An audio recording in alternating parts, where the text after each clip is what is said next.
Hi guys. Howdy. Hi, Professor. How you doing? Hi, Good, Prof. thanks. Hey there. Kim Wahid, Mina, Veronica, Baran, how you guys? Hi. Hi, Professor. How are you? I'm okay. How are you guys? Good, thanks. Thank Good.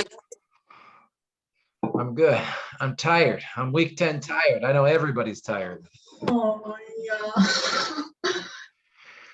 I think No, for students in other classes too, I know it's like midterm time and the other, test time. And so I know it's, there's a lot going on, I think, right now. But it's good to see you all. Hello, Professor, and everyone. How you doing? Doing good. How about you? Alive, grateful, tired, but happy. Yeah, Happy to see. yeah. Same old, same old. Same old. Just living on the laptop, just living inside of the computer, Yeah. But I guess not same old, we got some rain. That's kind of different in California now. Yeah, it was. It was. So that's good. Yeah, that was good. At least that was a good thing that ended the whole damn fire. The whole California. I hope so. Yeah, I think we definitely, now it's like every year, you guys know, if you have been here for years, now anytime it rains in California, Californians are like, oh my, thank God, we need the rain so bad. And of course it's true, we do. But yeah, it's like every year when the rain comes, it's like, we need it. We really need it. Yeah. It's But true. but we definitely need some snow down here, like in Sacramento and this area. Yeah. Well, we'll see. Hopefully, I try not to worry, right? Things that we can't control, but yeah, water is pretty important. So I hope that we get some water in our beautiful state, Yeah, that's so true. Yeah, that's so true. I once I was in Folsom Lake, So because it was my first time, I did not know that the lake was supposed to be that full that I was there. But I heard from the other people living in there. I mean, like sitting in there, they told me that hey, like last year, this area was like water was like this full, but this year it's like not that much. Yeah. But I said, oh, all right. Then the following like days and times when I kept checking and going over there, I found out that the water was really going down the level. So, Definitely. so I hope we can get some water this winter for coming spring and summer. Me too. Amen. Yeah, fill the reservoirs, right? Fill the reservoirs, fill the dams. Fawad says, hey, Fawad, I saw your comment in the chat. How you doing? Hello, Professor. How you doing? Pretty good. I'm happy to see you all. Likewise, you know. Good evening, Professor. Hey, Huli. Yeah, How are you? I thank you. How about you, sir? Good. I'm okay. He's tired. Oh. I think everybody's tired though, really. Week 10, you guys, week 10. Crazy. Huli, did you say that you texted me or was I just hearing things? Sorry, sir. Did you say that you texted me or sent me a message or did I just hear wrong? No, I didn't text you. Okay. Yeah, yeah. That's fine. I think I got a couple emails that this weekend, I'll tell you about your grade. Sorry, I'm still behind. But I just thought, oh, if you texted me, but I didn't respond. Good. I'm glad. Hello, Professor. Good evening. Hi, Nazi. How you guys? Hey, Shagofa. I see your PowerPoint file. I think you sent wrong wrong file. I think it's for grammar class. Yeah, Oh, is this the wrong one? yeah. This grammar class. Okay, hold on. For last week?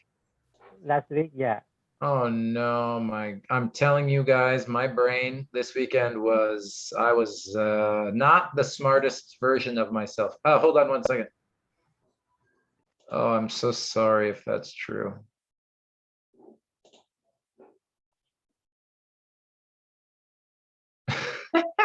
Hold on, let me fix it. Huli is like, I already did this last semester, Jeff. I already know how to do this. Hold on, let me fix it. Thank you for telling me. Oh my goodness. So, because I saw the module about butterfly, so I want to look back your slides and the last week, but I saw I find out it's a grammar class. Yeah, grammar writing too. We're doing verb phrases, Huli. You know how that goes. You know how that goes. Yeah. Let me fix this. That's the right one. Okay, good. Yeah. Sorry about that. Now, again, I'm going to show you these slides again today, but thank you. And again, I'm sorry about that. I'm kind of amazed that I don't do that more often because I have so... Anyway, thank you for telling me. Hello, Professor and my classmates. How are you doing? Good to hear you. Yeah, thank you.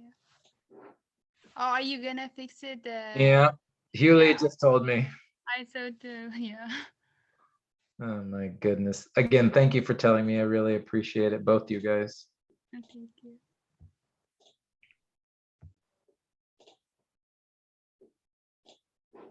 And let me just make sure that works. This is a great warm up for our class today.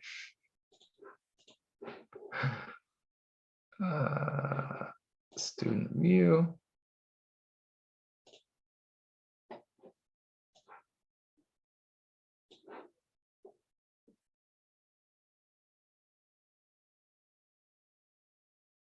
Okay, it says ESL 325. Let's make sure. Yeah, okay. Thank you both. Thank you again so much for telling me. I'm grateful.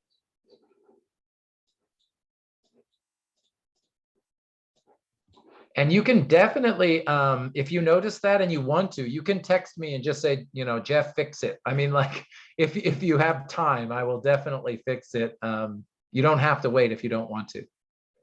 Yeah, but we can find the video like under your name, so I just found it But then.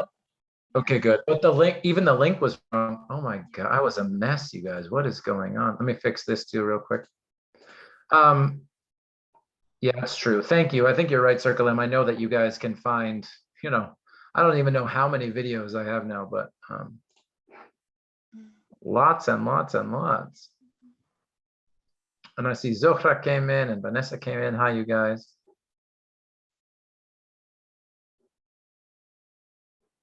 That's our class.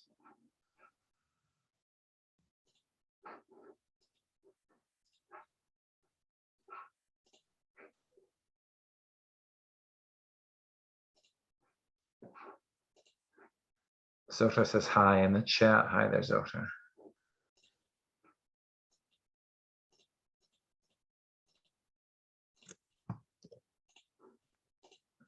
Thank you, everybody. No problem. I'll just make sure.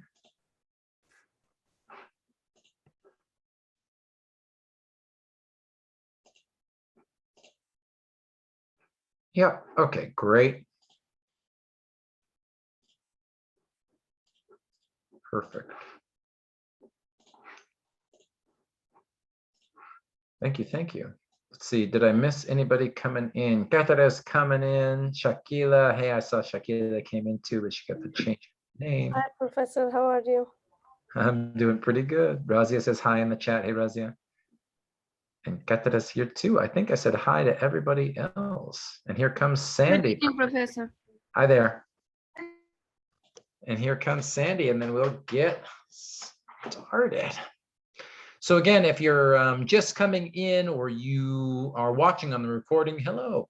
But thank you to Circle M and thank you to Hugh Lee. They told me that the links last week were wrong. I have grammar class right before this. Vanessa knows. So I put the PowerPoint and the Zoom recording for grammar instead of our class. I am sorry.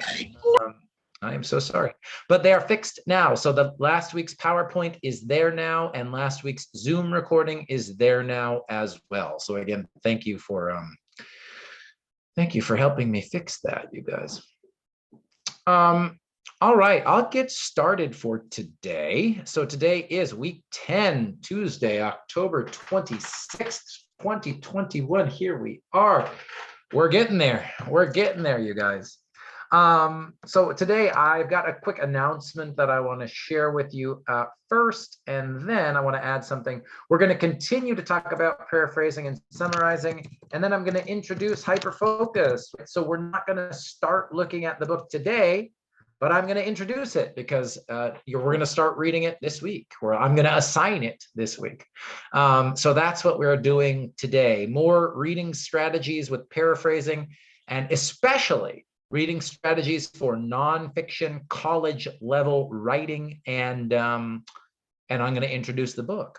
So here's my quick announcement. You probably already know, but I was not able to finish grading all of your essays. I have graded some, I have not graded all, and I only publish the scores when I'm done with everyone's essay, right? I don't want Fawad to see the grade today, but Shagofa to see it in 3 days. So I won't publish until I have all of them done. But if you're thinking, if you're worrying, you will still have time to revise and resubmit for a higher score. It's my fault that things are slow, not yours. So when I publish the grades, you will still have time to revise and resubmit. And my last, instead of saying, giving you a day or time, I will just say as soon as possible. And I do have some done, I do. And as soon as I have all of them done, I will publish the grades. So that's my announcement. I'm sorry I was not able to get them all done, but I had computer brain this weekend. I'm posting the wrong YouTube links and everything. Hi, Vanessa. She says hi in the chat. Very, because I was posted on October 15. I was like, oh, I was checking every day. I'm so sorry. Yeah, okay. I know I know what it's like to be a student. I know that when you get the paper, it's like, I want to see the score. What's my score? And read my comments. So again, I'm sorry that it's taking longer than I wanted, but I promise I will get it done as soon as possible. And again, just for the grade, right, you will still have time to revise and resubmit. So yeah. You have a lot of classes. Sorry, Circle.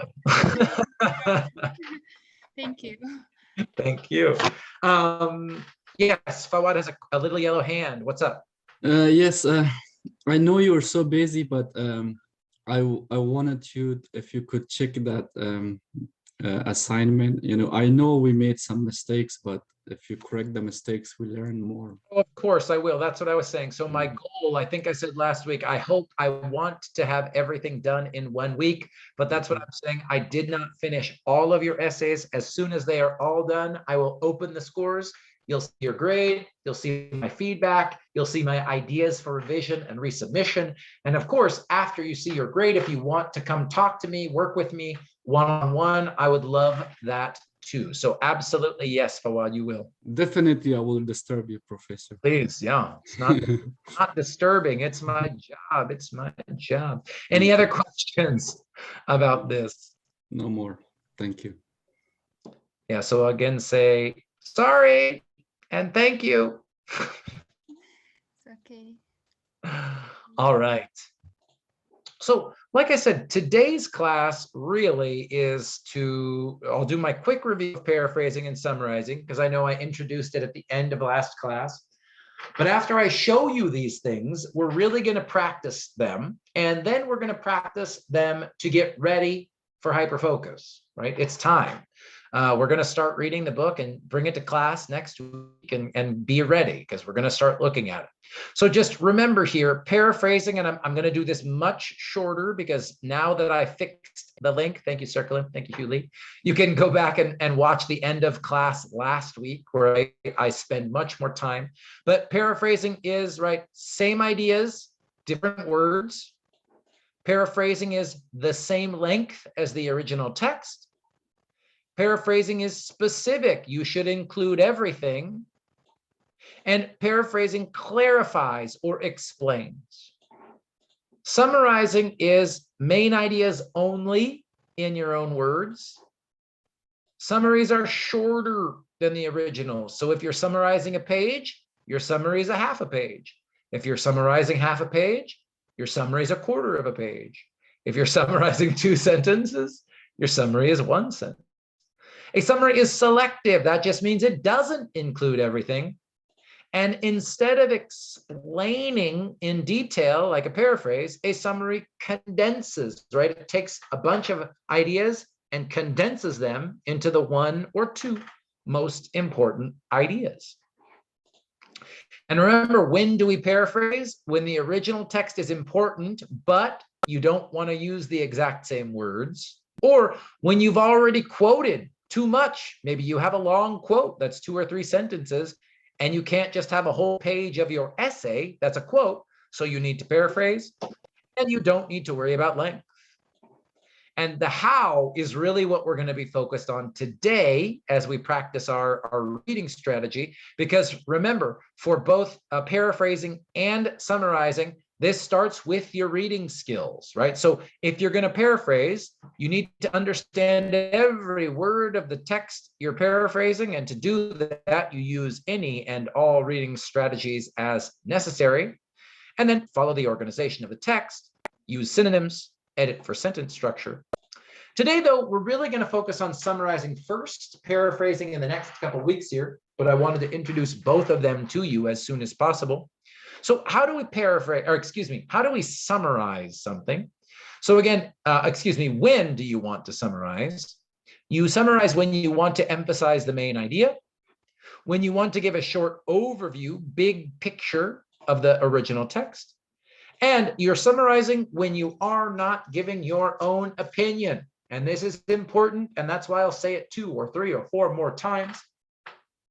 If you're summarizing, you're just giving the information that you read. You're not giving your opinion. You're not giving your response. You're not even clarifying or explaining it in a way that you might do with your paraphrasing. You're just giving the ideas from the reading.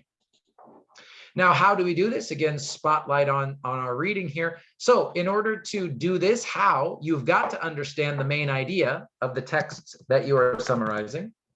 And how do you do that is to use your reading strategies. And then when it's time to write, you're focusing on the main idea, keep it short, follow the structure of the original text. We'll look at how to do that tonight. And then if you want to, you can use an in-text citation at the beginning, and then you will use your own words.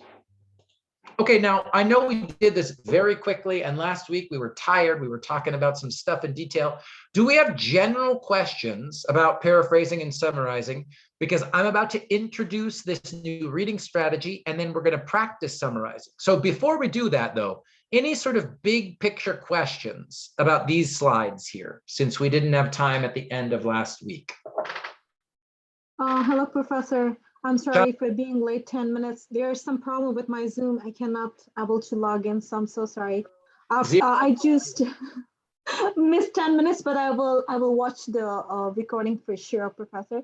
Professor, my question about the the last part, which is say replace the words in original text with synonyms and add sentence structure for more varieties. I think there in citation, when at the beginning we started, like, can you give one example about that? Yeah, and that's kind of built into today's practice, but let me I'm just gonna make a new slide here to answer Shamla's question. Professor, can we found this information in Canvas? Yes, Hugh Lee and Circulem, and probably many of you pointed out that I had the wrong slide and the wrong link from last week, so I'm so sorry. I fixed that at the beginning of class. So this material that I presented last week, the PowerPoint, the correct PowerPoint is there now, and the correct YouTube video, and I will put today's PowerPoint, inshallah, the correct link after class today as well. Okay, Professor, where we can find in Canvas? It is in this from last week is correct now. So this PowerPoint. And these slides that I just showed you are review from the end of class last week. Remember, so this PowerPoint right here, this is already in Canvas. Again, I fixed it, and I'll put today's class. I'll put today's material after we're done here. Thank you so much, Professor. Appreciate it. Thank you. So Shamla's great question was MLA in text to begin your summary. And it's really this simple, and you'll get some more practice about this, but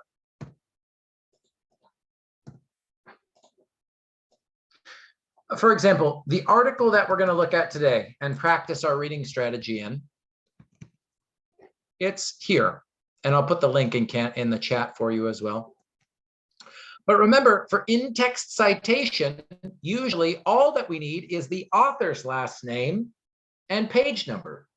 Now, good news, if you're citing or using an in-text citation for an online article, you might not even have a page number. So all you need is the author's last name, right? So here's the article that we're going to look at, some pictures, some graphics. But here I've got the title, and notice here in an online article, they should give you the author right at the beginning. So who is the author for this article today? Dr. Pat Atchich. I think the last name is really tough. Yes, Atchison. I'm going to say, let's say Atchison. Atchison. Dr. Pat Atchison, right? Okay. So what do we need for in-text citation? First name and last name, or only last name? Last name. Exactly right. Okay. So a way we often do this is according to the article by Atchison, and I think that's A-I-T-C-H, right? Or in the article, and here's the title, right? Power of your attention.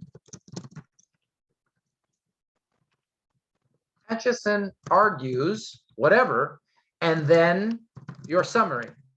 So Shamla's question was, okay, you might need to use an in-text citation to introduce the thing that you're studying. And then your summary. The good news, if you've only got one article, right? And in this class, we probably will only have 1 or 2. When you go to W340 or when you go to 300, you'll get to spend much more time practicing using multiple sources. But in this class, really, the good news, you just need to begin your summary with, according to the article by Atchison, blah, blah, blah, blah, blah. Or in the article, The Power of Your Attention, Atchison argues, blah, blah, blah, blah, blah. So that's the good news. Some of this stuff is simple. And in-text citations for summaries and even in-text citations for paraphrases are pretty basic. And you'll get to see more examples of this later. But that's the very specific answer to Shamla's good question. Does that make sense? Questions? You want to see another example?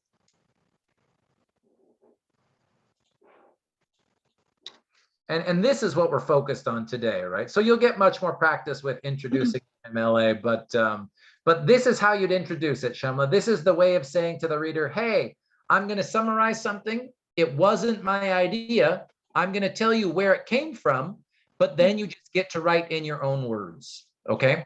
So Professor, it means that when we start like in the article, The Power of Your Attention, her last name argues, then you start our, a sentence from here. What is we thinking? Ah, sounds good. Thank you. And now your question about following the same structure, I'm gonna answer that. But before I show you what that means or how to do it, we've got to look at the article. Sounds good. Thank you, Professor. Appreciate it. Thank you. Yeah, of course.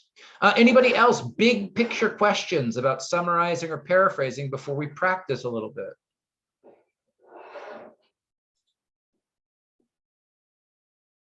Cool. Let's go. So in Canvas, if you go to the live support materials page, you can find the link to this article, but I'm going to put it in the chat right now as well. So if you can, on wherever you are, I hope you can, open that article, have it open for you. We're going to look at it in just a moment here. But first I want to show you, and we're going to practice our next reading strategy for this semester, okay? Now, this reading strategy that I want to practice today, as I say here, is specifically about skimming nonfiction. And nonfiction here could mean a narrative essay, like we did in A Map is Only One Story. That could mean a short story or a book or a novel. If you took 315, you probably read Tuesdays with Morrie or an Agatha Christie book, right? You probably read some kind of fiction. Well, that is excellent. And the reading strategies you use in a text like that is a little bit different than what you're going to use for an online article, a newspaper article, or a book like Hyperfocus. And that's the reading strategy that I want to practice today. So, for example, when reading online articles or nonfiction books, it is important to be able to skim effectively. There are many different ways to skim, and here are some you can try. Now, skimming, you've probably seen it before. Skim just means read really quickly, right? You're not reading for the details. You're not reading for every single word. Let's say, and we're going to practice, you put a timer. You say, I'm going to just look at this for 10 minutes, right? I'm going to give myself 10 minutes. I know that I can't finish it, but I'm trying to get some useful, helpful information as much as I can, right? That's what skimming is. And this comes from skimming, it comes from water, actually, you guys, because it's like a metaphor. If you're on the top of the water, you're skimming, right? You can skim with water skis, or you can skim a rock across water. So you stay on the surface, but you don't go down below, right? So the word skim comes, skim just the top of the water. We're not going deep, right? So that's what this is. Now, for nonfiction and for books like Hyperfocus, notice I've got Hyperfocus open. If you notice, and I'll show you just a few examples here, notice a book like Hyperfocus,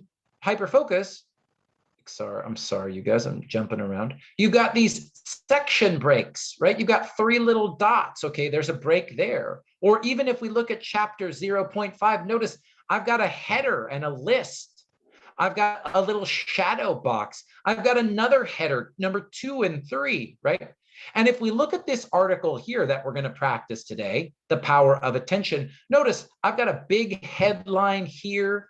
I've got some kind of shadow box, and the text here, notice, is italicized. It's got that lean. It's kind of a quote. If I keep scrolling down here, I've even got bullet points, right? So this type of book, right? This type of book, this type of online news article, when you go to your full-on academic research writing class, right, the actual texts that you're reading will look very different than A Map is Only One Country, which looks very different than Tuesdays with Maury, right? So what you can do to skim is, these are the strategies we're going to practice. Look at section headers, right? And section headers are exactly as I just said here. This is a header. This is like a title inside of the main article, right? Here's the main title, The Power of Attention. But even under that, I've got, okay, a focused perspective. Scroll down, scroll down. Ooh, a question of priorities. Okay, scroll down, scroll down. Inquire within. Okay, I don't know what that means, but it's a section. An inner vision, right? So we could even start to just skim for the headers, right? Then look for any highlighted or bolded text. As I said here, we've got highlighted text. It's in this, see this line here? This is, I'm going to zoom in a little bit so you guys can see better. There's a slightly different color. This has kind of got a gray box behind it. There's some kind of quote, right? This text, meditation is directed attention. This sentence is in bold. The rest of it isn't. These words are underlined, right? So anything that you notice about highlighted text, bolded text, I could even add to this list, right? Underlined text.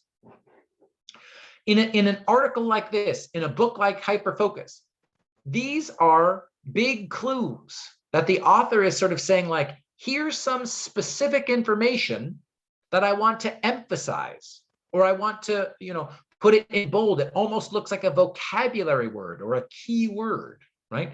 So the way that these texts are organized is on purpose by the author. And to help your skimming, to help you read faster and more effectively, you can start to look at these articles to skim for that information.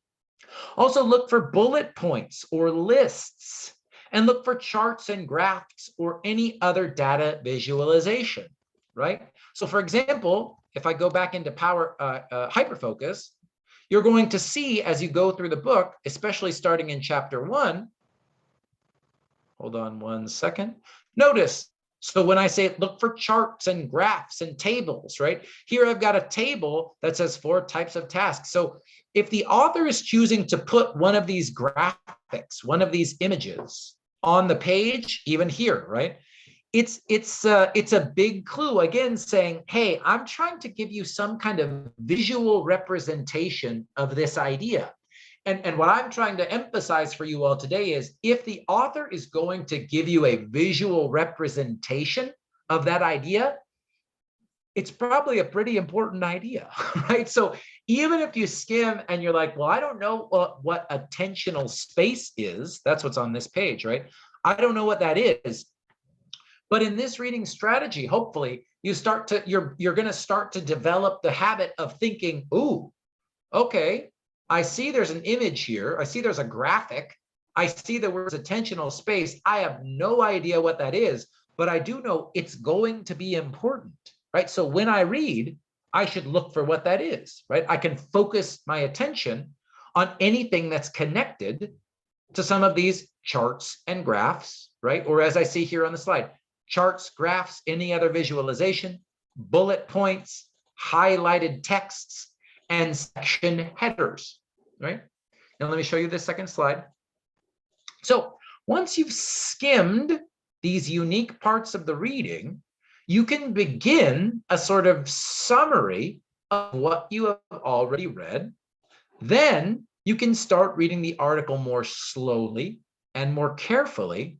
But when you do this practice, and I'm going to show you an organizer here, when you do this practice before you go slow, you're really sort of training your brain, you're focusing your brain to search for the main idea, right? So before you give yourself 20 minutes or 30 minutes to read more slowly, you skim, like I said, 5 minutes, skimming 5 or 10 minutes, you know, a whole chapter, maybe 10 minutes. But what we're going to practice right now is 5-minute skim, and then trying to look for the main idea when we read what would take more time to read.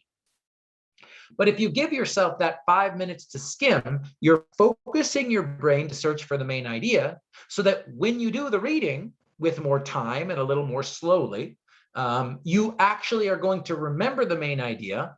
And this is important, of course, for that summarizing skill, right? Now, I want to show you one thing. Hold on 1 second. I'm going to stop my share while I get this ready. And go ahead and check the chat because I put the link to the article. We're about to practice this here. But I want to get this ready. So this would be...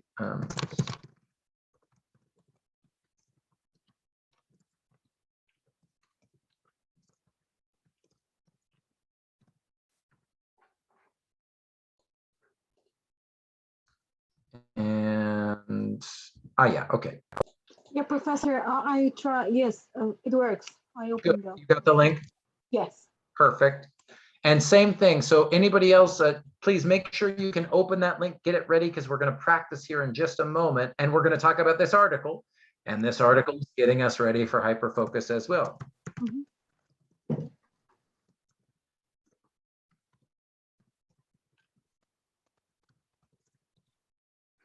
Okay, now I'm ready. I want to tell you how we're going to do this, right? How we're going to practice this strategy. So you can either, if you've got a piece of paper in front of you, or if you just want to take a picture of this slide, whatever you want to do. But remember, I'm asking you to skim by looking at section headers, right? Sections and headers. I'm asking you to look for keywords. Keywords are bolded, underlined, etc. Bullet points, right? Things that are in numbered lists or things that are in bullet points, and then charts or graphs. So I am just going to set a 5-minute timer, you guys. And all I want you to do is skim this article in 5 minutes. If you start trying to read for every word, you're not going to finish. So imagine, well, you don't need to imagine, we're going to do it together.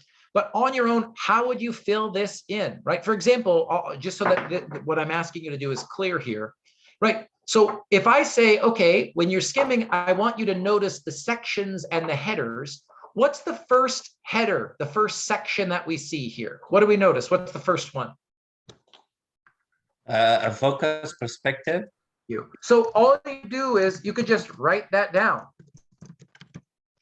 Right? You're taking notes, or you're making a note of this, write a note down, type it down, right? You're making a note of, okay, there's a section called a focus perspective. Now, even within, and actually I'll notice one thing I'm realizing here. Okay, I said, look for text that is bold, underlined, italicized. Notice we have a lot of text that is underlined, right? Like a lot. But actually, if I click on this, what do we notice? These underlined texts are actually, what are they doing? If I click them, what happens? Maybe take you to the other information that are necessary to be read. These are links, right? These are links. So all of the things that are underlined are links to other websites. So again, now we're doing some critical thinking. So if you think about skimming, do we need to put in every single link or every single underlined word? No. Probably We don't have time for that. We don't. And but notice, just as another example, if I look at words that are bolded, well, now I don't see a lot of that, right? I only see maybe, okay, here's a bolded sentence. Here's a bolded sentence, right? So, okay, maybe bold is helpful. And actually, even maybe here's an italicized word, their drama. Why does this, maybe this is italics too. Okay, so maybe for this article, you know, bold and italics is more important than underline. So for example, where's the first, just as we think about filling out this list, where's our first bolded word in this article? Here it is. Yeah, that's right? So you could copy and paste if you wanted to. right? Ooh, this is in bold.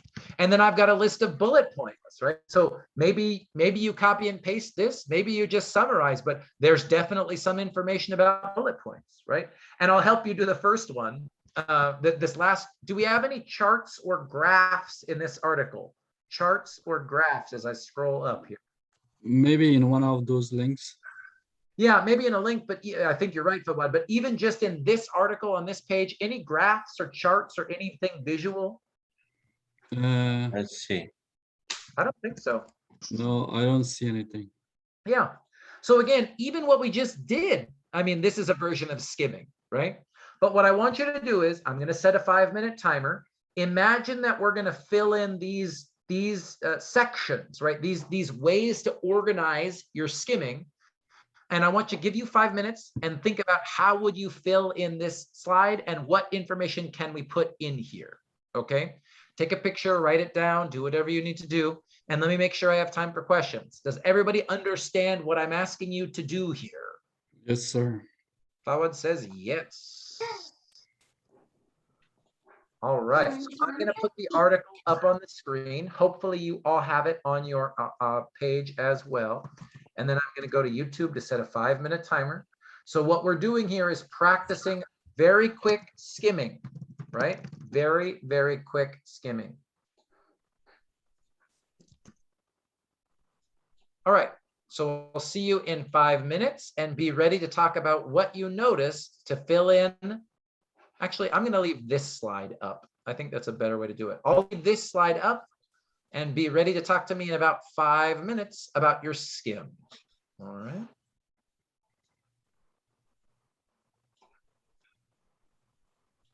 Cool.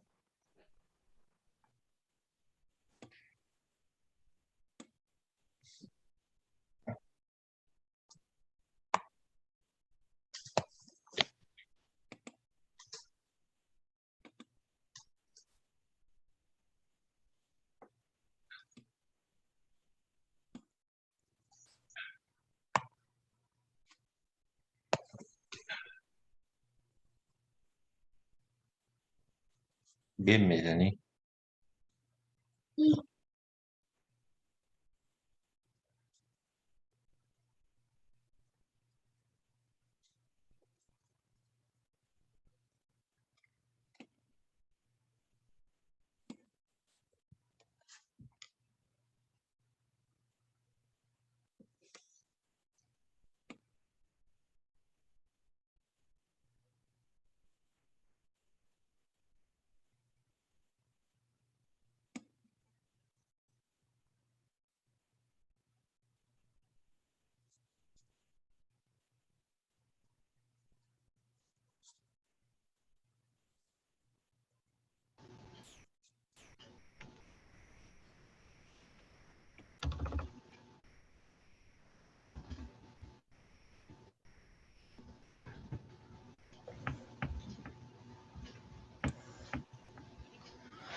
Okay, that was 5 minutes. I'll give you another minute or so. Just finish up. Last, moment to skim here. So whatever you got is great, right? That's 5 minutes of skimming. That's what it feels like. And then we'll fill out this chart. And then again, I'm going back to Shamla's great question at the beginning, right? So how do we introduce this if we think about summarizing it, right? And then that idea of how to organize our summary.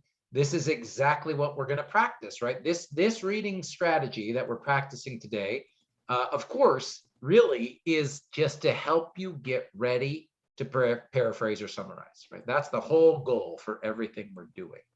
So another, few seconds, finish up, and then let's talk about finishing this this chart here.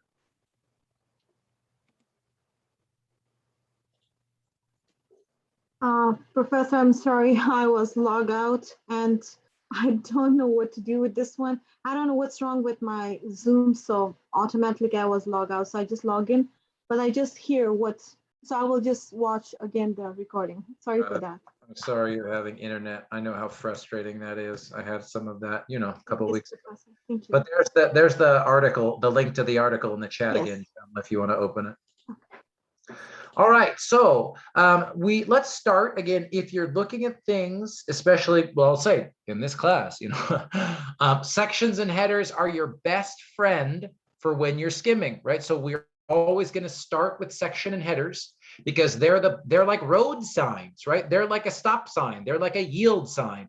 They are big, important information because this is the idea. This is the way that the author of the text has organized their entire whatever article, book, or chapter, right? So we identified one of the sections and headers in this article.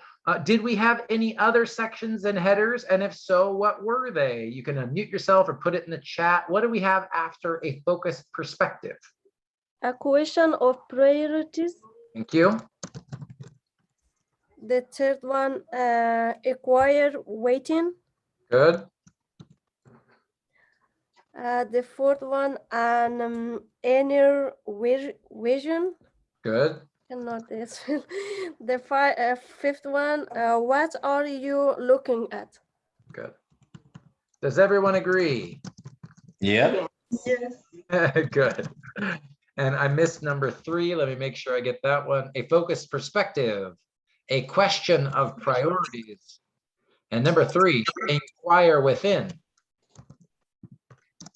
Now, right away, remember, I said for paraphrasing and even for summarizing, it's important to understand. So another good thing you could do is, once you've looked at the headers, do we need to go to the dictionary for any of these words? Do we have any questions just about the meaning of any of these words in the section headers? So I'll ask you guys, let's talk about it, right? Do we have questions about what these words mean? The third one, Professor, I think. Inquire within. Which word? Inquire. Good. And of course, you know what I'm going to do. I know you're all wonderful learners, but sometimes the dictionary is the best place to go.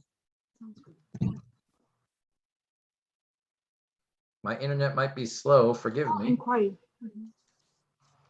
Inquire, to ask for information.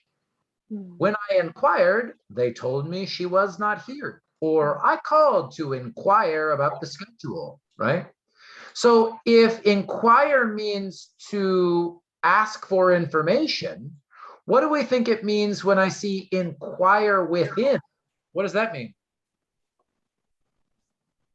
What do we think? That means about this? Okay.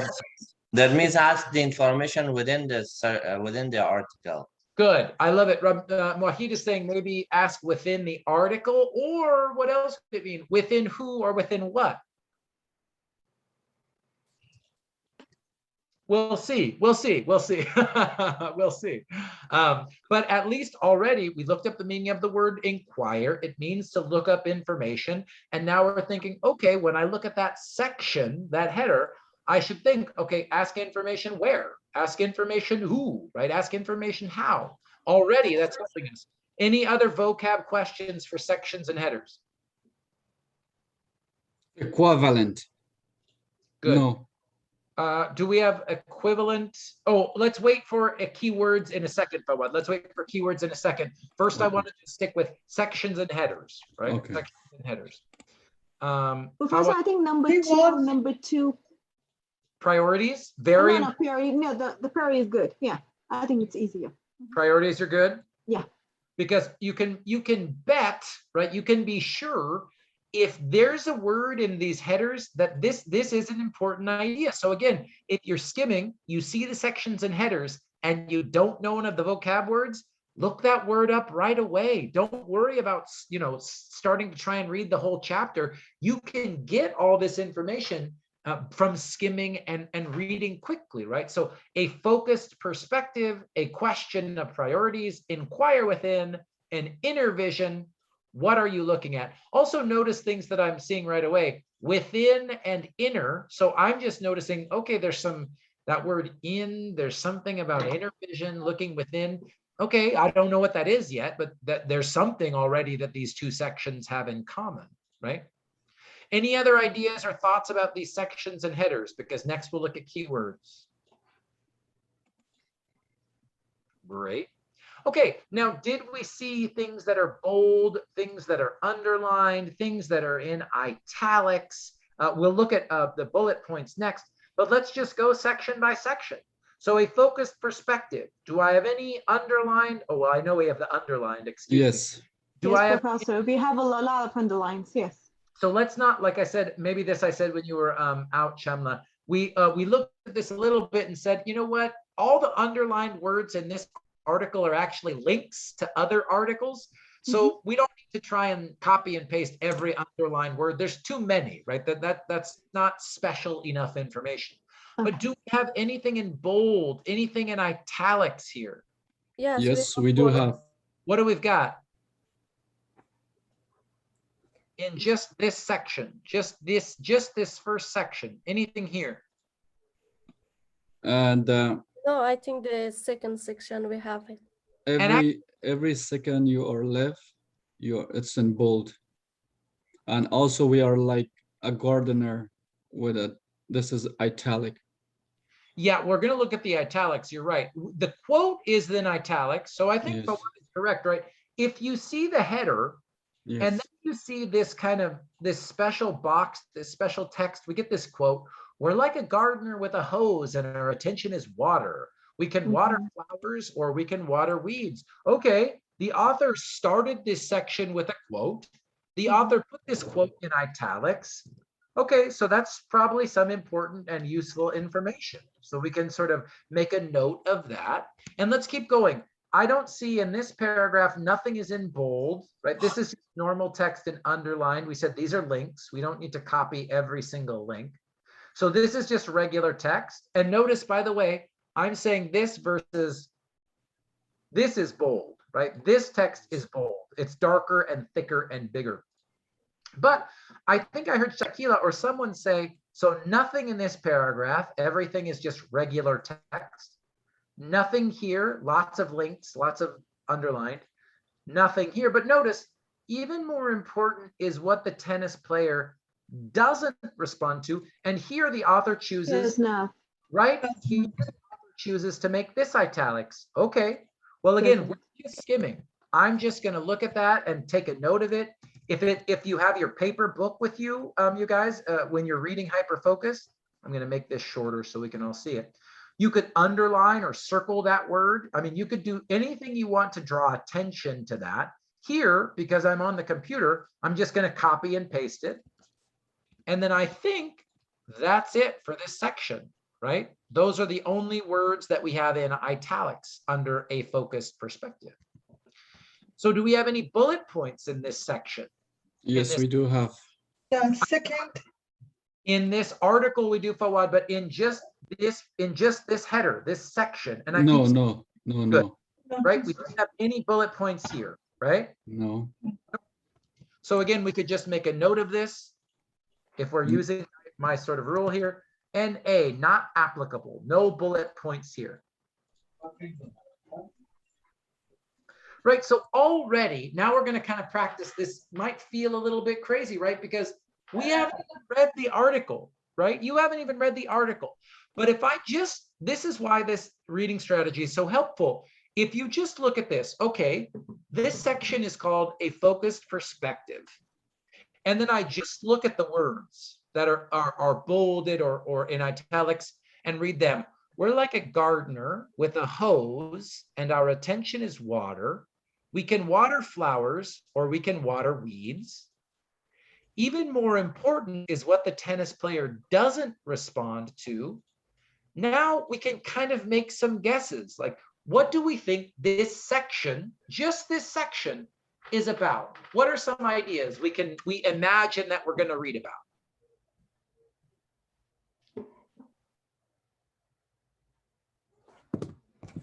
I think the first section, Professor, the writer, tried to explain it's more deeper, like a poetry started with the chorus, like, it just give a, we are like a gardener with the hose and attention. So it's like starting with something really attractive. And the second one, even more important, is what the tennis player does not respond to. So I think the second thing that they want to, it's not so clear. So it looks for me like this, but I'm not sure.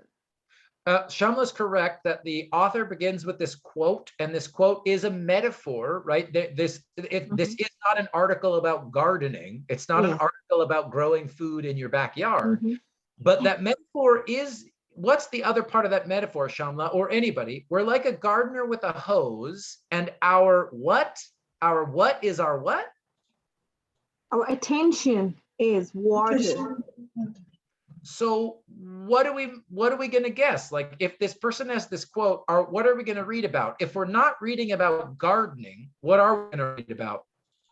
It explains that if you give attention to something, so like giving a water to gardening or something, or just yes, water, flower.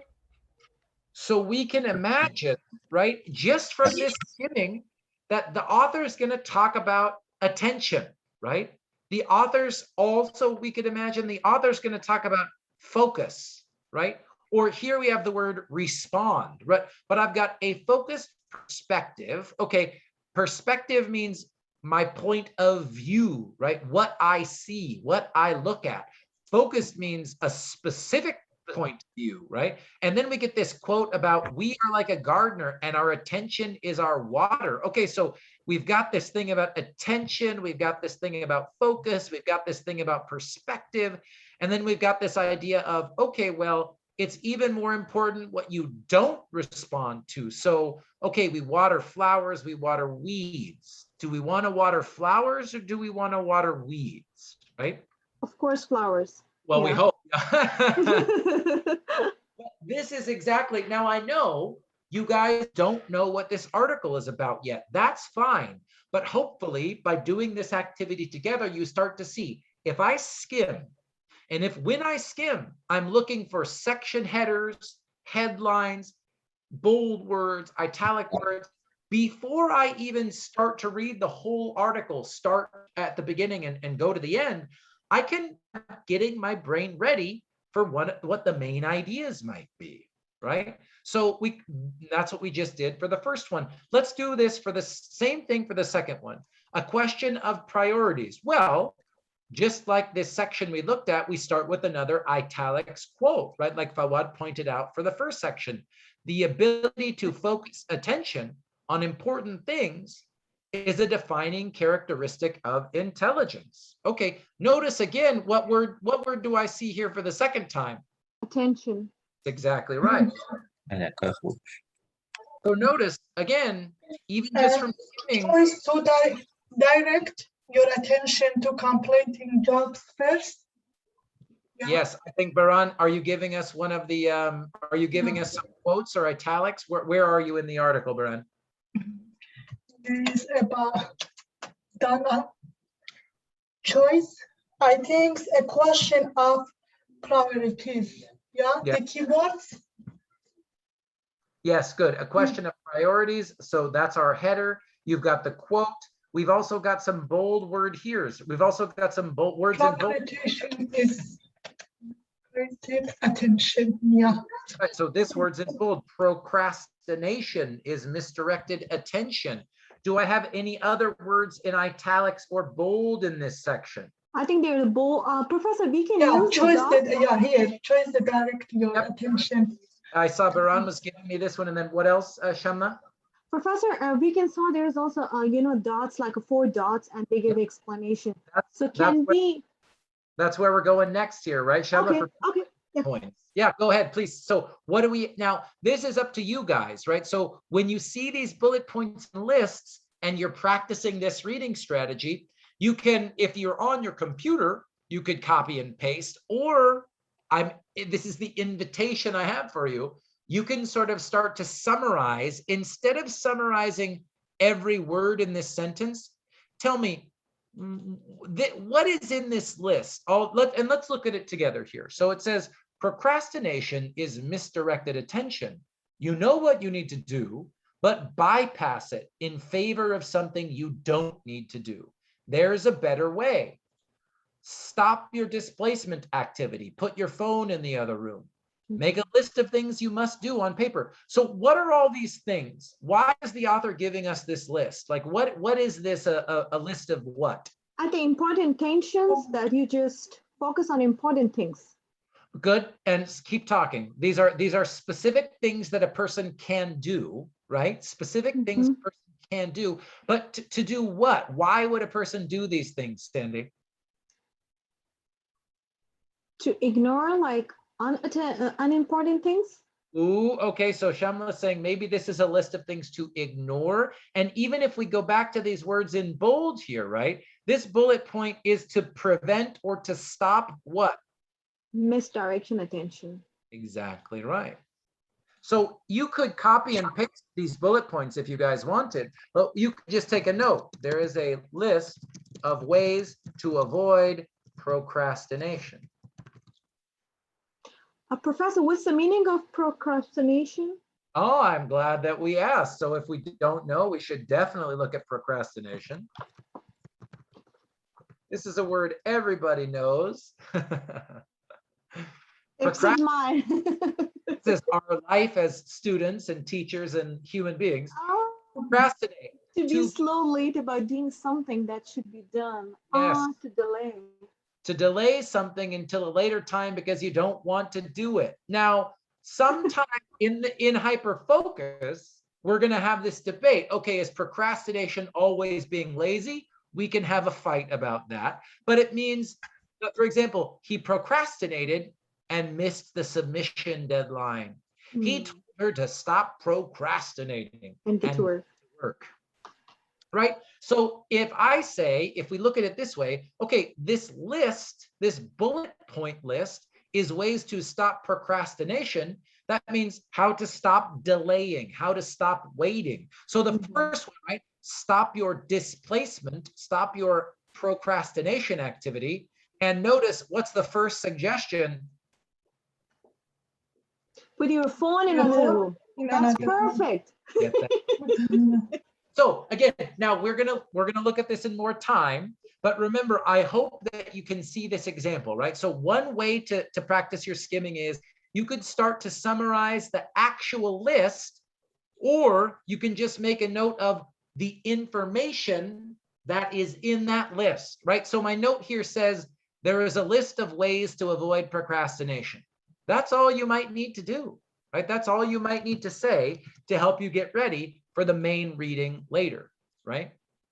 Okay, so again, I'll ask, now all we've done is look at the header, looked up keywords, copied and pasted some bold sentences and italic sentences. So let me ask you guys, this is again, just kind of summarizing practice. What is our guess? What do we think this section of the article is about? Attention on important things and avoid like unimportant things. Shamla says attention and unimportant. Save your time, yeah. Important versus unimportant things. Notice there's a word for that right in the title, right, Shamla? Yes. Priorities, right? Priorities, good. Anybody else? Professor here also give like, it's a kind of, we have 2 different like options. You want to, give a water to flower or the weeds. So it's a 2 options like comparing and contrasting two things. Right. And I think you're right, Shamla. And notice, we look at these sentences though. Procrastination is misdirected Direct attention. And then choose to direct your attention to completing unpleasant jobs. And then this list of ways to avoid procrastination. So maybe you could also just take a note. I think that this will have ideas or instructions for how to focus on what is important, right? Like, this is sort of a very reasonable guess just from looking at the information that we skimmed, right? And if you didn't understand this or think this right away, that's totally fine. We're practicing how to start thinking this way, right? But if you notice, ooh, there's something that says, it's like instructions, right? Choose to direct your attention, and then a list of ways to avoid, suggestions. It's very reasonable to think, ooh, okay, so maybe this section is like a how-to or some instructions or some ideas. This is like advice, right? And again, this way of thinking that I'm showing you guys, this is that critical thinking, right? This is that critical thinking. This is what will take your reading from where you are now, which is, okay, I understand it, but from, okay, I understand it, and I'm ready to write about it, right? And I'm ready to paraphrase it, and I'm ready to summarize it. So let's do, oh, I got mixed up. I'm gonna put, these are our first two sections. Let's do the next ones. And after we've done this quick skim, then I'll let you read the whole article. So our next section is inquire within, right? And right away, again, I keep thinking, Fawad's the one who showed us, at the beginning of every section, we've got words in italics, we've got this quote, and it says, keep your attention focused entirely on what is truly your own concern, and be clear that what belongs to others is their business and none of yours. That sounds nice. Now, how about the next paragraphs? Do we see words in bold? Do we see italic, words in italics? I think, Professor, there, yep, it wasn't their drama, so the there is different. Good. The problem was it wasn't their drama. Okay, right away I've got some interesting, I'm going to duplicate this slide again. And I'm going to maybe just Professor, what a strong sentence this one. And it's really like common in everyone's life. You like that one? The first one. I Keep know. your attention. It's so hard. It's so hard. Well, again, this is what the whole hyperfocus book is about. So partly we're practicing this reading strategy, but all of the ideas that you're going to read in this article tonight before we finish, it's getting you ready for hyperfocus. So I've got another example of italics, right? So I wanted to ask, why does this matter to you so much? Why not live and let live? Okay, so I could copy this, paste this into my keywords, bold, underline. Any other bold words or italic words in this section? I don't think so, right? No. No. So again, let's go back to, and no bullet points and no charts or graphs. So again, with our list, let's just do exactly what we've done twice. And again, I'm really happy when Shamla asked about what's procrastination. The other great benefit of this type of skimming is you can find those keywords right away, right? So inquire within, keep your attention focused entirely on what is truly your own concern, and be clear that what belongs to others is their business and none of yours. The problem was it wasn't their drama. I wanted to ask, why does this matter to you so much? And why not live and let live? So now let's make some guesses. What do we think this section is about? Inquire within. So what do you think that means now that we've looked at this a little bit? So we were saying inquire means look for information. So where is this section probably telling us to look for information? Outside or inside? Inside this story. I agree. And probably we should focus on our own stuff or other people's stuff. Our. I think I heard Hugh Lee say, I heard a few other I people. think stop interfering in others people's life like all the time nosy and just thinking about other people's like backbiting, so many things. So. Don't be nosy. Focus on yourself and your own life, right? These are kind of the ideas that we're. So I'm just right. So this could be again. Maybe this section will be about. This is kind of what we're doing together, right? And what we're doing right now. This part, you guys, we do it together because I'm trying to show you, teach you how to do it. But eventually, the goal, inshallah, if si Dios quiere, is you just start to do this naturally, right? This is the habit of thinking. This is the way you start to think when you read something for college, because I think of everything I teach you guys this semester, this is the hardest to learn, but the most important, because once you start reading and thinking this way, everything, you can apply it to everything you read for any class at ARC, Sac State, UC Davis, whatever. Right? So again, I know we're kind of going slow, step by step through it. And maybe it feels so easy. Oh, easy for you to make this. Maybe, Jeff, you know, I've read the article before and whatever. But I want to show you, right? We're not doing this for no reason.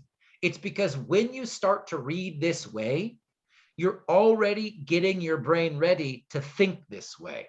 And that's that muscle at the gym, right? That we're building up right now. Great. How about the next section? We're almost done, and then I'll let you read the article. Professor, sorry for interrupting. I have a question. The last part, so there was underline, right? In passage, right? Down here, where? This one, no. The last part. I think, yeah, can't find full, no, Professor, that was, Yeah. in the chart that you make it, so there was that. Oh, here, yeah? Yeah, Professor, I want to ask why does this matter so much to you? So that was underlined, or it is No. in bold parts? No, Professor, the bold underline, yeah. So the last part, it is underlined, or it's something that right different? Well, I said italics, but I said underline, and then again, I think this happened when you were kicked out, Shemna, is, okay, so I'm saying, look at the words that are bold, italics, underline, but that doesn't, it's not always true for every article, right? Because in this article, the underline words, they're not keywords, right? They're just links to other websites, right? Mm-hmm.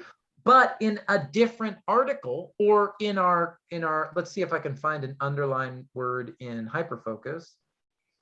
He might not use underlines, right? Like, yeah. Different authors use different styles to emphasize those key words. Yeah. So in this article, so if you notice in Hyperfocus in the first chapter, notice right away, even without reading, he loves to do italics, right? I see italics in multiple places, right? So that's what I'm trying to point out. In some articles, maybe the key italic, Professor. Yeah, this is italic. I want to ask, why does this matter so much to you? Yes, that's all. Sounds good. Thank you, Professor. Thank words, you. Key ideas, key phrases. And this is predictions, right? These aren't bullet points, but these, when we start to do this reading strategy, it helps us make these type of predictions, right? So how about the next section? We're almost done. An inner vision, an inner vision. Again, I've got the quote, right? So I can put that into my chart here, my table. And do I have any other links? Yes, good. Fawad has already copied it. I got big words in bold here. Meditation is directed attention. Any bullet points in this section or lists? No. No. So now we're going to do the same thing. We're at the gym. We're training our brain for critical thinking. The section header is an inner vision. The quote is, the moment one gives close attention to anything, even a blade of grass, it becomes a mysterious, awesome, indescribably magnificent world in itself. And the part in bold says meditation is directed attention. So what do we think this section is about? Professor, I think it shows that how hard it is, but the result will be awesome. And something that itself to you that when you, or discover like it's awesome. I know this is hard the way because it says the blood of grass, so it's not easy. But but it is really, beneficial, or it have a good result for you. Love it. So Shamla's prediction is that this section might be about the benefits, the rewards that we get if we For can. hard work, yes. I love that. Good. Anybody else? What other predictions can we make? I want to, oh, sorry, guys. That was my power cable here. Everything's fine. Notice keywords here. In one section, I think it was in section 2, right? A question of priorities. We saw this word, procrastination is misdirected attention. But here we get meditation is directed attention. So even in the keywords, I've got this contrast and this difference, right? This difference between, oh, directed attention, misdirected attention, procrastination, meditation, right? Even just from the keywords or sentences, we've got these two opposites, right? So, and again, this goes back to our first sentence here about water flowers and water weeds. So if we think about that, meditation in this article, we're guessing meditation is a flower or a weed? I think flower. Shakila, you agree? Mm. It's water. I saw you mute yourself. Well, Yes. if you, yes, thank you. Water, we can water flowers or we can water weeds. And then it says procrastination is misdirected attention. Meditation is directed attention. This contrast, that metaphor of watering flowers, watering weeds. Meditation is directed, procrastination is misdirected, right? So again, even just without reading the whole article, getting some ideas, Professor, what's the meaning of meditation? It's the opposite of what's the name? You know what I'm going to do? Yeah, it's the opposite of Procrastination. Meditation is act of process spending time in Act of process, spending time. she Relax, spent the morning meditation music. She said. Yes, daily meditation helps clear her mind. Now, and you could probably guess if the author is going to talk about meditation in this section, probably we're going to get some information about it, right? In fact, here he defines what it is. So if you don't know, probably great to look up the meaning, but also now your brain is getting ready. Ooh, okay. I'm not sure, but he's going to talk about it. I'm going to learn something more about meditation or the way that this author writes about meditation, right? Good. Hewley, did you want to add more? That look like meditation, or the other word look like we moderate our deeply imagine when we pay attention with some information. Yep. Yeah, I think that. Good. And Hugh Lee is doing, when you do this, right, the other thing that this type of reading strategy does is if you already know something about meditation, like Hugh Lee was saying, it sounds like he's got some knowledge. Okay, when you focus your attention, it can help you feel more clear or help you understand. This is something Hugh Lee already knows about meditation. So when you're skimming, again, you're not only thinking new and interesting critical questions, you also literally in your brain is doing this, you guys. We know this. You'll read about it in Hyperfocus. Yeah, sometimes this article says we should not delay, because if we delay, we miss the rest. But meditation, we should relax our mind. Exactly. So that, we got direct our attention. Yeah. Exactly. He said it perfectly. To relax your mind, direct your attention. Hewley said it perfectly. And again, because we're skimming, he's making these connections to ideas that he already knows, ideas you already know. That will help you understand the article even better as well, right? Let's look at the last section just to finish our reading strategy here. We have any keyword in this story? Do we have keywords in this section? I think the only one we Pay have attention. was this one, right? And we put that in our chart here, right? So in It's vision, keyword and the bold section. yep. In the keyword in bold, I think we got the quote that was in italics, and we've got this short sentence that's in bold, and that's it, right? Then we've got some underlines, but those are just links. We don't need to worry about them for this. So Professor, the mindful meditation is not, right? Well, we'll find out when you read the article. Okay. But again, that question from Shamla, oh, is that mindfulness meditation? That is that's critical thinking. That is a great example. That is critical thinking questions, right? And I saw Baran put in the chat, pay attention to what you pay attention to. Yeah, what are you looking at about keywords? What are you looking at? Yeah. Now, I love, again, I'm so happy right now, you guys, because Baran, when she types this, pay attention to what you pay attention to, you're already kind of starting to summarize, right, Baran? Because you're summarizing this quote, like you're putting in your own words this thing, right? Pay attention to what you pay attention to. Again, I love it. All these skills, Shamla's questions, Shakila's questions, Baran's sort of summary. This is what we're doing when we're practicing this kind of reading strategy. So let's finish, and then we'll get ready to read. So again, we've got a quote, and again, Baran was giving it to us here. This is pay attention to what you pay attention to. And then do we have any other things in bold or in italics in this final section? I think we do. Yeah, we have both. Direct your attention. Excellent. Direct your attention. With intention. Okay. And do we have bullet points or lists? Yes, Professor, 4 bullet points. Yes, we do. Again, probably going to be more helpful to you to sort of look at that list and go, what is this list of? What is this list for? So let's see. In the paragraph, it says, in a hyper-connected world, the battle for your precious attention is waged on 2 fronts. External inputs fight for your notice before internal processes define what you filter out and focus on. The decisions you make determine your happiness and level of success. Define your priorities, work on them in order, set boundaries, reserve attention. Okay, so these are all more commands or advice, right? It's telling you, define, work, set, reserve, right? So what is this list telling us to do?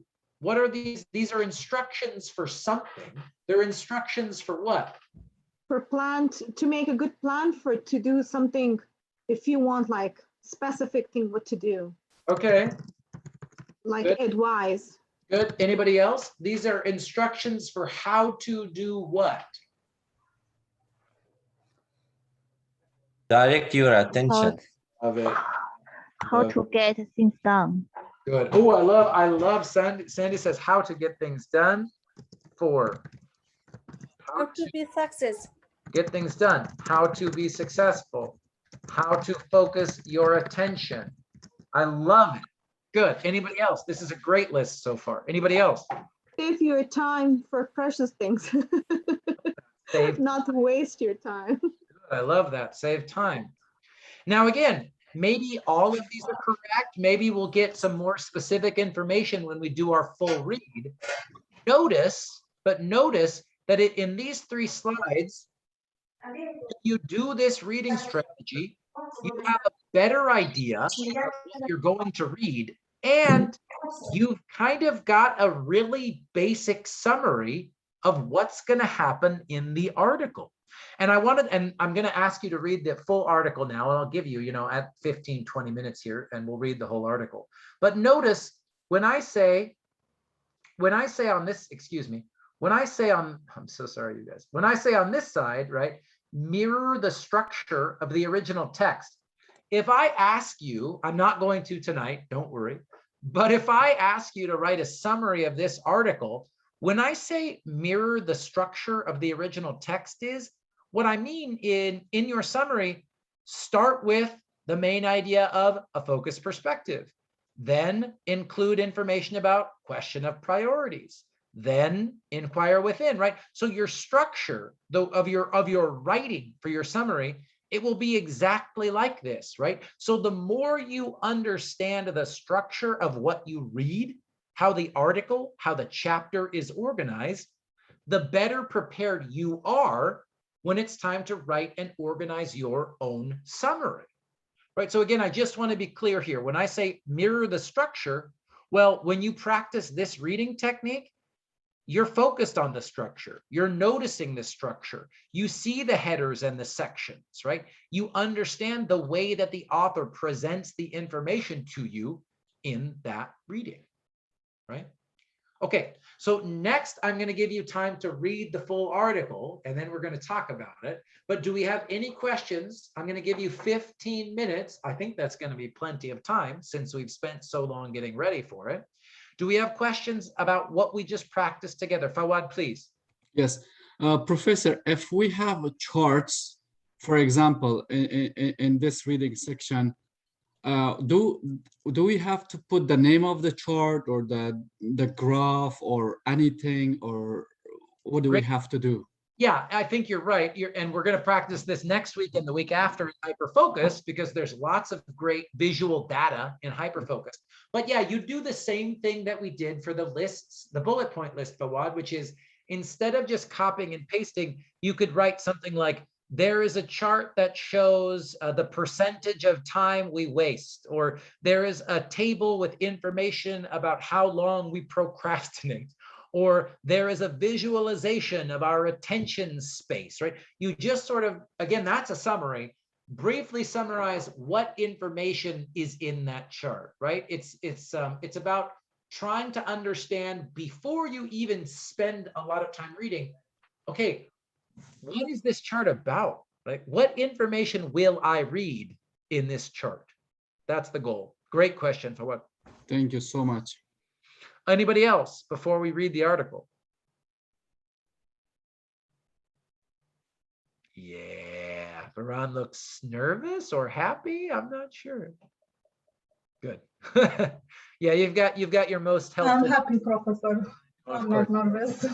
Your most helpful person, the expert, your tutor helping you. Yeah. Hi.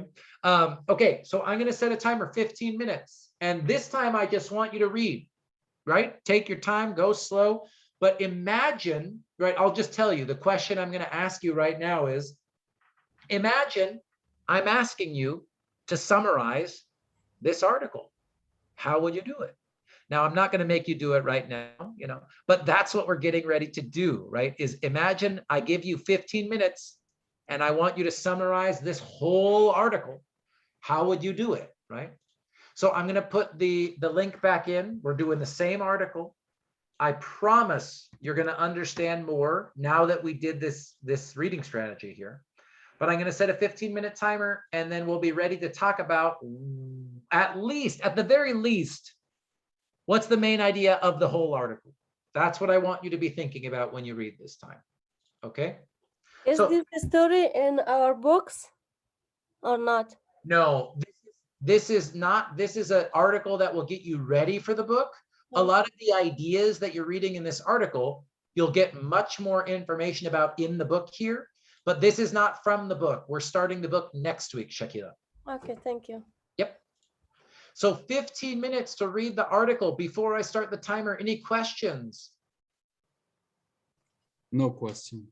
I'm right here, but I am going to mute myself. If you need help, just send me a chat or unmute yourself. But otherwise, have fun. I mean, I think that this topic is interesting. I think you're going to enjoy it. And I'll see you guys in 15 minutes. Or I'll be right here if you need me.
For another couple minutes or so, you guys, if you're still reading or thinking or just taking a break, but we'll come back together in just about 2 minutes here, maybe a little more.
All right, that was 15 minutes. I'll give you guys a minute. I'm just going to create a slide here before this will be the last activity we do. But take another minute or two, finish up, come back to your computer, whatever you were doing. And we'll get started to fill out this next slide in just a moment here, okay? Yes, Professor, I'm done. I read all of that. And it's really powerful. Well, yeah, I hope you like the topic because I love the topics, Professor. That's what the book we're reading about. That's what Hyperfocus is about. Professor, I have a question. The passage or the reading section that we did, where can we find the, you know, the I think the slide that I love some of their, you know, said that they said the famous things. So where can I find these ones? Because it is, I really like to use in my sentences for any topic. Hold on, wait, you mean the notes that we took together, these slides? No, Professor, the passage that we read already. Oh, so the article, this article? Yes, article, yes. Yeah, and you're saying where can you find it? Or I'm sorry, I want to make sure Yes, I Professor, yes. Yeah, so this is published on a website called medium.com. Anybody can publish there. Here's information about the author. So if you wanted more information about this author, you could click their link. And then the article, the link to the article is just here in the chat. And it's here in our Canvas page as well. So you can access that link anytime, Shanla. Okay, Professor, the article power attention. Okay, sounds great. Thank you so much, Professor. Of course. And then the last activity I wanted to do together is, okay, now we've practiced our reading strategy. We've done our skimming. We've looked at the organization. And again, like I said, I promise if you think about your reading this way, it will help you when it comes time to summarize. So that's the last thing we're going to sort of imagine here. So I want to get an inner vision. That's what I'm making here real quick. And what are you looking at? Inquire within.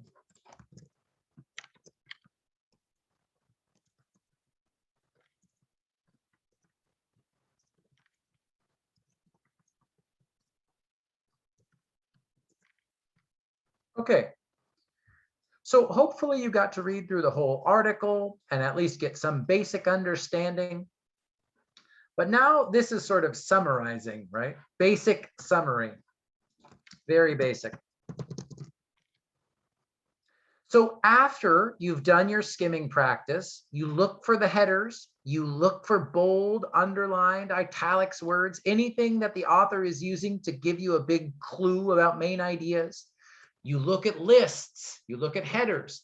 Then you go through the article and read it all, or the chapter in the book, hyperfocus. You go through and read it all. Then you can do a short, let's just practice a sort of 1-sentence short summary of each section. So we could do this together. Let's imagine for the first section, well, we do get an introduction here. It's very short.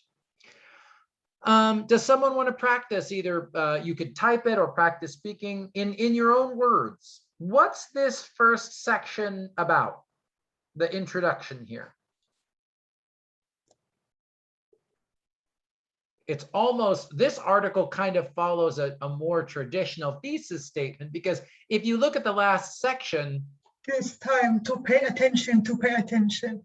right? The idea of, well, the main idea here is kind of like attention is very important, or, you know, we all need to pay more attention, right? Something like this. The introduction gives us this idea of attention, attention, attention. And of course, that's probably not surprising when you see that the title of the article is also a big clue, right? The power of attention, right? Does that make sense? Do we agree? Does anybody agree or disagree? Yes, Professor. I think it says that, you know, just pay attention, which is for yourself, which is really, you know, matter more than money, more than sexes, more than everything. Good. Just pay for yourself attention. I think Good. it's all about this, you know, the topics that's related to each other, like related to each other, these all topics. Yes, I think you're right. Now let's do this for the next section, okay? And I'll just, for people who looked at this, let me do a quick, my own version of what we saw here. We get the quote about watering weeds or watering flowers. Fawad earlier was showing great examples of the links that give us all these numbers, statistics, and data, right? Your brain processes 11 million bits, and you see 100,000 words a day, and you can really only process 50 bits. So what's this section about?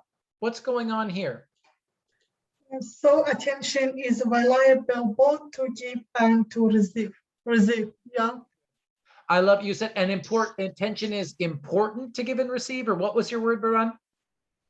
So about a focused provided in main idea is about attention is very important to us. For every player who plays, his attention makes him wait. Yeah. Good, good, good, good. Okay, attention. We've got attention is important up here. Let me ask you, Baran, how is, in this section, we get a focused perspective. How does the author connect the idea of focus and attention here? What does the author say about this? About, one second. Focus, about focus and connection. Focus. How do they go together? Either Baran or anyone who wants to help Baran. In this section, how are focus and attention connected? Actually, Professor, in this one, it shows that the tennis player, what he did is for, you know, to achieve the attraction of the people, what people want to see. But on the other side, he also received a lot of problems like, you know, the pain, the headache, so many things. He do this, you know, he received all that, but he just give all his effort and, you know, the direction to give his best, because his, you know, game need that to applause people, to attract people for him. But actually, and the base is he received all the pain and the problems. But what he do is because people want to see. So he give his best, but then he receive a lot of problems inside. But he didn't mention that here. Let's add, Shamla's got some ideas there. I saw Hugh Lee and Sandy. Does anyone want to add to that? In the tennis player example, Sandy, what did the tennis player focus on? Avoid distraction. Response. Yeah, avoid distraction. And pay attention. Yeah, pay closely attention. Avoid distraction. Some information surround us. Yeah.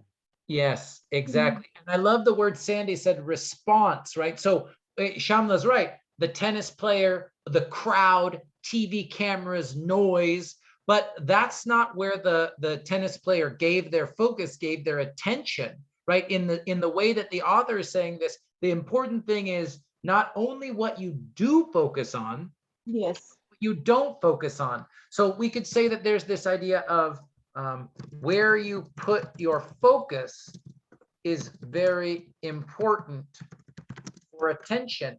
And I want to go back to these other paragraphs here.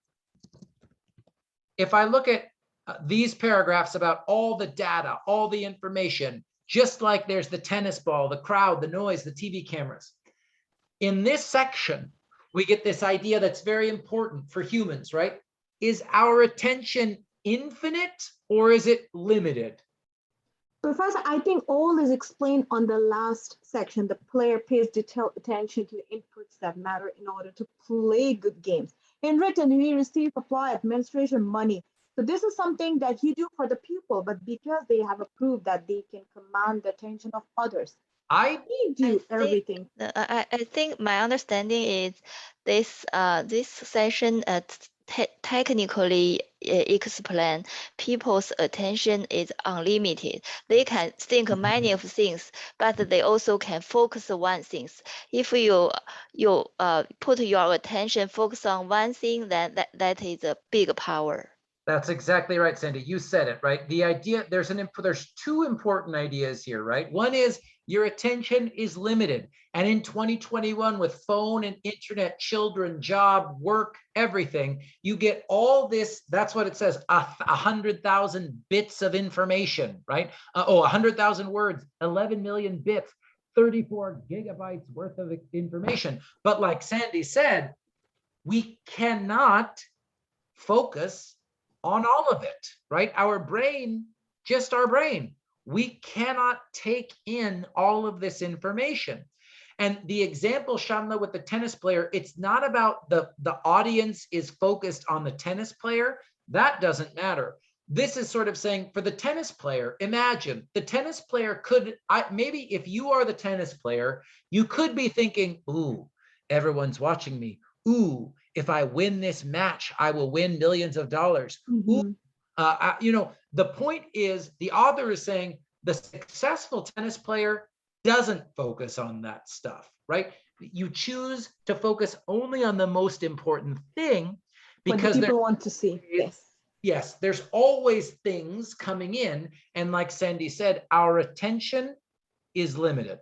Right? So we see how these are connected, right? So people's attention is very limited. And in fact, I could move this around here, right? So and this is mirroring the structure of this section, right? People's attention is very limited. So where you put your focus is very important. And we could even say where, but what you choose to focus on and what you choose to ignore is very important. Yes, but also, Professor, the expectation of the audience is more important here as well. Why? Show me. Let's look at the article. Because the audience here, they don't care how the player plays, but whoever loves the player, what the player, they wants the player to win, and it depends on the player on what to pay attention to win the game, Okay, yes, you're right. But okay, it says this paragraph, the player pays detailed attention to the inputs that matter in order to play a good game. Yeah, that's what I'm saying. Yeah, in return, they receive applause, admiration, and money. So, but here's the thing. Does the player pay attention to applause, admiration, and money, or do they pay attention to the ball? To the always game. to the ball. Always to the ball, yes. Yeah. And this is like Shamla was saying about the gardening. There is a metaphor here, right? So there are these different ideas that the author is introducing in this example, but I think you guys got it. So I'm not disagreeing with you guys. I'm just sort of trying to make sure that the author's intention is clear here, right? The player wins the game and receives attention from the audience, But the author here is saying, well, the tennis player doesn't get applause because she's focused on applause. She's focused on the game. The game.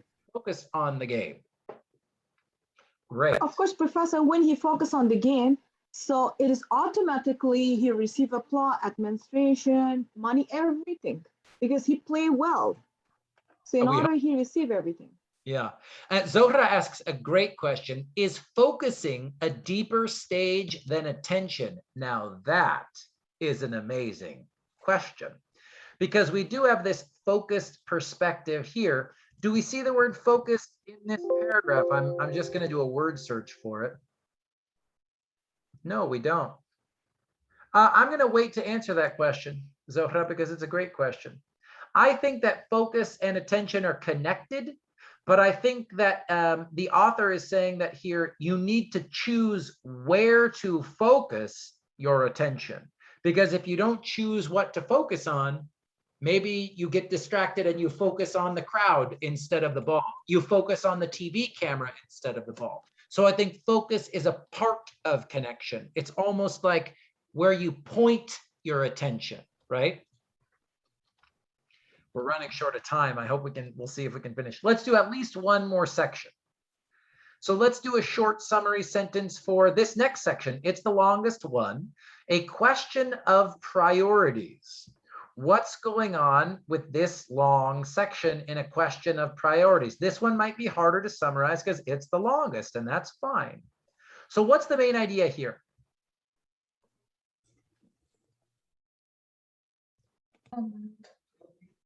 I think, Professor, in my opinion, we must work on our talents and strive to achieve our goal. Yeah, I don't know. No, I love it. I love it. And again, notice that the words in bold are kind of giving you big clues even inside this section. Procrastination is misdirected attention. Choose to direct your attention on completing unpleasant jobs first. So right away, we know this is a big important idea in this section, right? So what's procrastination? I think, Professor, do something that don't make you lazy and just save your time. And when you spending the time to, something that make you lazy, just far away, take away, like, for example, the phone, they give example to just put a phone in another room. Because to get rid of the things that those are not necessary. Yeah. Okay. Procrastination is a problem for focus, basically, right? Or attention. So we should learn how to avoid that. Avoid procrastination. And maybe even we do have a long list of activities. They even have this specific thing about the Pomodoro technique and the Zeigarnik effect. Yes, Professor, the big example. Yes, I wrote this one. Now, these are details, right? You probably don't need to include these examples in your summary for paragraph, but you could say something like, also provides examples and suggestions how to avoid procrastination. Now, this sentence that I just wrote, we're going to practice more next week and, well, for the rest of the semester. But I wanted to do this before we finish up here to show you, right? In a summary, which we're sort of planning, we're kind of doing a little outline for a summary here.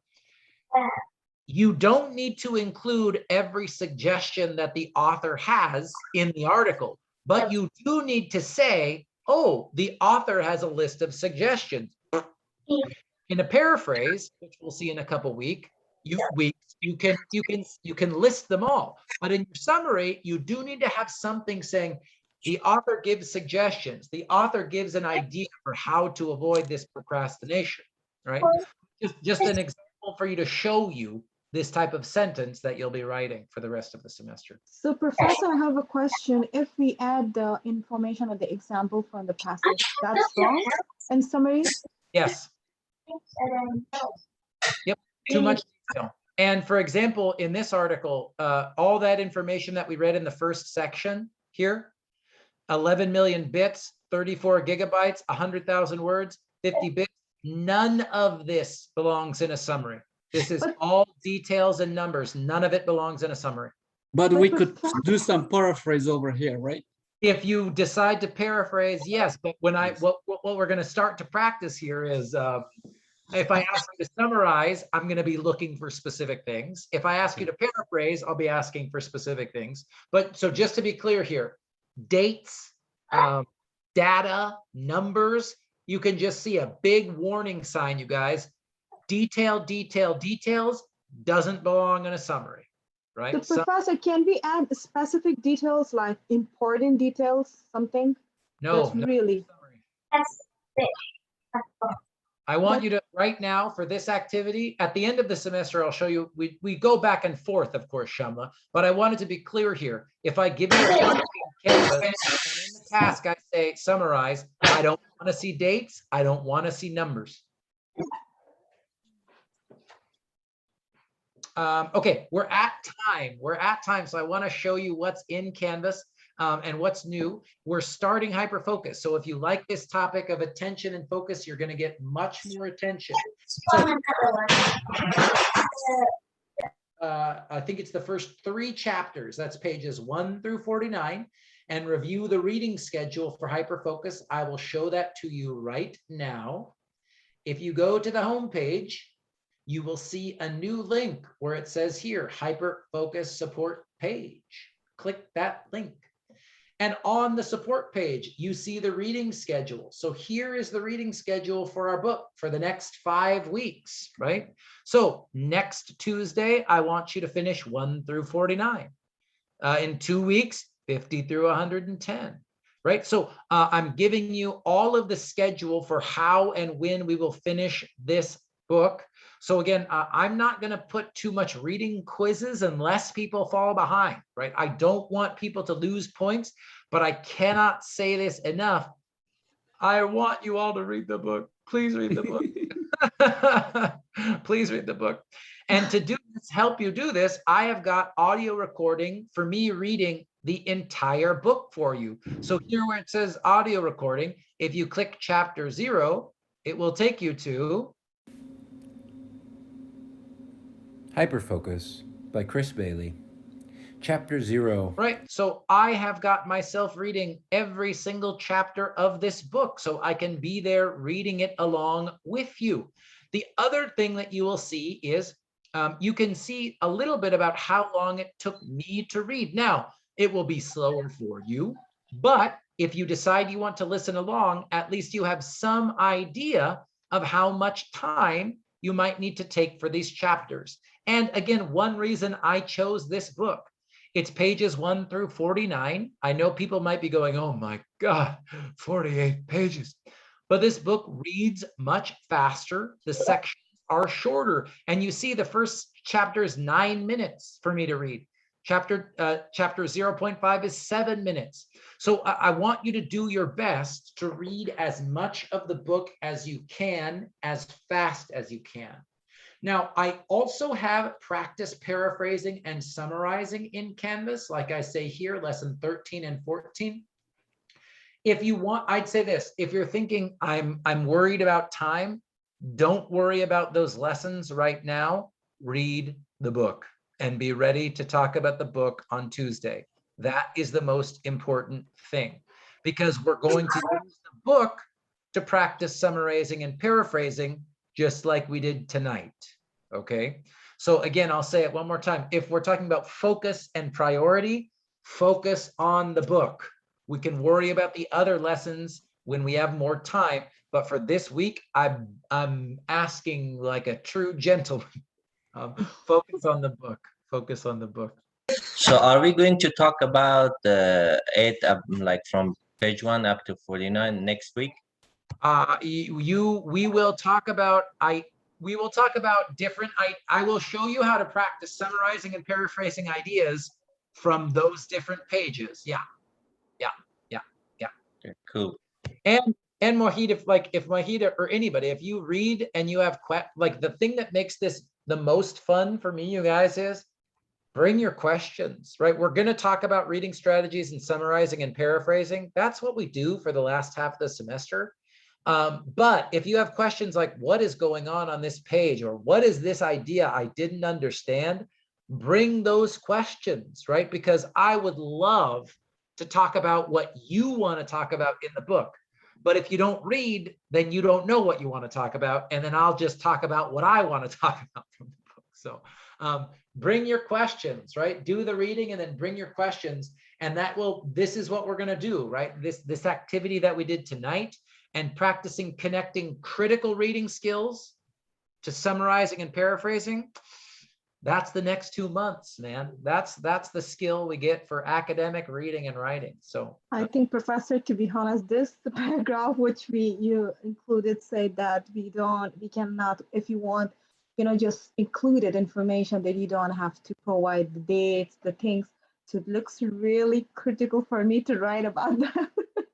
yeah, it's critical to understand the difference between summarizing and paraphrasing. Yes, it is. I think it's really different, Professor, from other writings that we did it before. Yeah. Or like, it is totally different because without any details, like any dates, anything. So how we can write, it's so challenging. Well, I think we need more practice.